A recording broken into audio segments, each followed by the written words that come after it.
আসসালামু আলাইকুম বন্ধুরা, আজকে আমি দেখাবো ব্লিয়ান্ট অ্যাপের ইনকামিং এবং আউটগোয়িং যে সার্ভিসগুলো থাকে সেগুলো অফ হয়ে গেলে বা বন্ধ হয়ে গেলে কিভাবে সেগুলো অন করতে পারবো। তো প্রথমেই আমরা এনআইডিতে ক্লিক করার পর এখানে যে ক্রিয়েট টিকিট আছে এখানে ক্লিক করে দেব। এখানে ক্লিক করে দেওয়ার পর আবার ক্রিয়েট টিকিটে ক্লিক করব। ক্লিক করে দেওয়ার পর এখানে গ্রুপ নেমের মধ্যে ক্লিক করব। কল ইস্যু অপশনটা সিলেক্ট করে দেব। এরপর সিলেক্ট সাবগ্রুপ নেম এখানে ক্লিক করব এবং ব্লিয়ান্ট আউট কল ডিজেবল দেখায় এখানে ক্লিক করে দিতে হবে।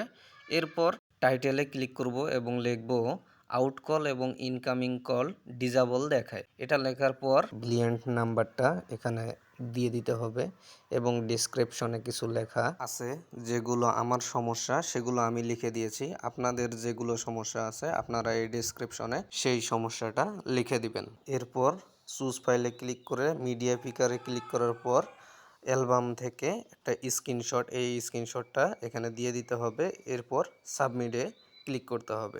তো সাবমিট সাকসেসফুল দেখাচ্ছে। এরপর 24 ঘন্টা পর ব্লিয়ান্ট সাপোর্ট থেকে মেসেজ দিছে আমাকে, আপনার ব্লিয়ান্ট অ্যাকাউন্টটি সম্পূর্ণরূপে ঠিক করে দেওয়া হয়েছে। এবং পরবর্তীতে যে আমরা দেখেছিলাম এনআইডি কার্ডের মধ্যে ক্লিক করলে ব্লিয়ান্ট আউট বন্ধ আছে, ব্লিয়ান্ট ইন বন্ধ আছে। এখন দেখেন এখানে কিন্তু সবগুলো চালু আছে এরকম লেখা দেখা দিচ্ছে।